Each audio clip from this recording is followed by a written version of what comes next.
Good morning, chickadees and chickadudes. Today's Monday, August 4th, 2008, and I am responding to Red Delicious Apple's request to go ahead and share what I am eating. Here's the deal, though. I'm not going to tell you till I tell you the vitamin and supplement regimen. So I'm going to do this quick. First thing when you wake up, you take a multivitamin, you take a B complex, you take a biotin, and you take an iron. You wait 2 hours. You must allow your body to process iron before you take in calcium and an omega-369. This helps you poop. Calcium will override iron. You must wait 2 hours. Lunchtime, you're going to do a calcium and an omega-369. If you're starting to lag in the middle of the day, take a sublingual B12. Dinner time, another multivitamin, and about an hour later, another calcium and omega-369. It's 5 times a day, folks. Protein. High protein diet. If you choose to do protein supplements, by all means knock your socks off, but understand the mentality behind protein. Some people do high protein, high carb diets to put weight on. That's the people who are into like this Body Fortress crap. This has 210 calories. It has 4 grams of fat, 6 carbs. This is okay for a weight loss surgery person who's not hitting their daily caloric intake, okay? If you're a weight loss surgery patient, there are low carb proteins, and there are just middle of the road proteins. That's a GNC protein. I don't do protein shakes, just so you know. Also, if you're doing protein supplements, whey protein is more potent for you than soy. Whey is an animal product. You will get more protein out of an animal product than a plant product. Some people are intolerant of whey and must use soy. So it's your personal preference. I obtain my protein through food. I was never a breakfast eater, so I don't eat till about 11 or 12, and I do a very dense protein meal. I mean, I'm talking straight up protein, 30 grams of protein in one meal.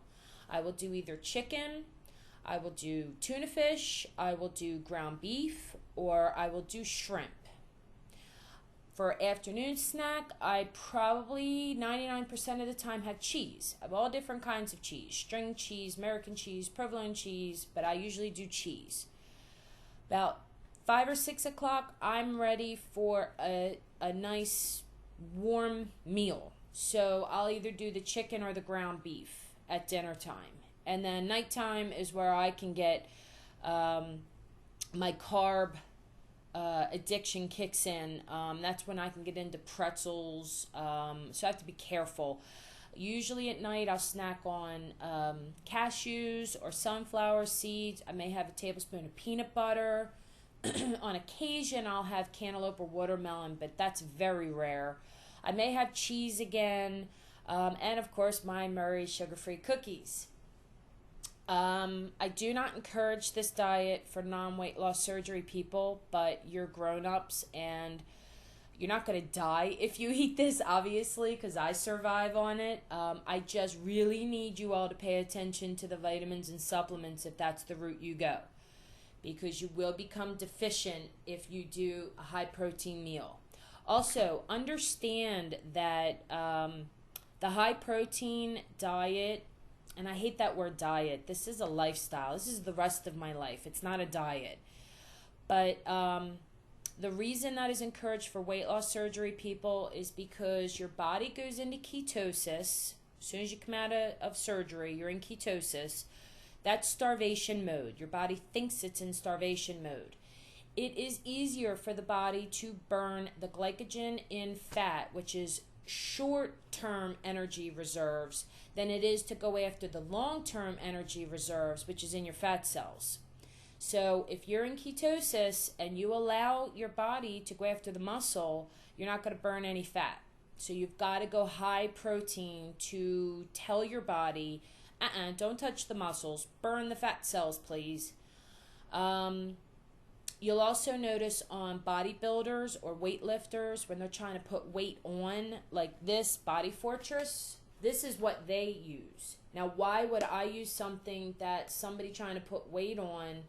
Why would I drink something to take weight off? It's your combination, folks. It's your protein, carb, fat combination. They go high carb, high protein to put the weight on. When you do a high protein diet and you want to be in fat burning, you must do low fat, low carb. And if you're not and you're going to cheat, don't bother. Don't waste your time with a high protein diet because you're just going to goof yourself up. So don't even go there. If you can let go of the carbs and go through carb withdrawal, let me tell you, I was a bitch on wheels when I let go of carbs pre-op. But if you can carb withdrawal and you can come off the fat, like when I eat my ground beef, it's ground sirloin. I don't do ground chuck or ground garbage. I do ground sirloin. It's a 90-10 because I do want a little fat in my diet. Helps you poop. Anyway, so that's the deal, though. You have to make sure if you're going to do high protein that you compensate low fat, low carb to maximize your fat burning. Trying to think what else. I really think that's it. That's really all I have to share. I mean, if somebody has a typical diet for a day that they want to share and see how a weight loss surgery person would feel about that diet, I would be happy to take a listen and just run down your daily intake with you. I think, as you can see with my diet, I generally tend to get, I've been able to up my calories a little bit. I think I usually end up maybe between 600 and 800 calories a day, which is pretty good for me. I was struggling to hit 5 for a little while. And I'm typically doing about 70 grams of protein a day, so I've gotten a lot better with that. But I think as a non-weight loss surgery person, I definitely cheated. Because I knew I could. And that's part of my eating disorder as well. I would restrict, and then just go willy-nilly. And I want this, I want that, I want that. And it's all like in my mind, I play it out as a reward. Well, I didn't eat breakfast and I didn't eat lunch. And last night for dinner, I just had a chicken Caesar salad. And then I didn't eat breakfast the next day. And it's lunchtime. And all my friends are going to the Thai restaurant. So I'm going to go and I'm going to pig out like a hog. And then I'm going to have dessert and I'm going to eat a candy bar in the afternoon. And then I'm going to come home. Then I'm going to binge my face off and go to McDonald's and get 2 value meals and eat half a cheesecake. And then the guilt would set in. And then the restrict will go on for a day or two until another binge would happen. So I don't recommend to anybody who hasn't had the weight loss surgery to really tackle this until you've had a one-on-one with yourself, a heart-to-heart, and you have gone through the carb withdrawal. It's ugly. It's nasty. I had nightmares when I went through it. I also mourned the loss of food. There were certain food that I knew I could never eat after weight loss surgery, and I severed my relationships with them while I was pre-op, and I was very depressed. But I got through it. Here I am today, and I don't have cravings because I know that life is about moderation, and I know that my day will come that I can have a bite of pizza and be okay. So anyway, that's the story. If anybody wants help with their diet, I'm happy to help. And please, I just cannot stress enough, if you're going to do high protein, low carb, low fat, and don't forget, folks, I didn't even mention the word sugar because it's just not even in my vocabulary. I eat no sugar, or if something does have sugar in it, it's no more than 7 grams of sugar. And I never eat the full 7 grams. So forget sugar too. Sorry, I forgot about that. Gastric bypass people don't do sugar. So anyway, all right.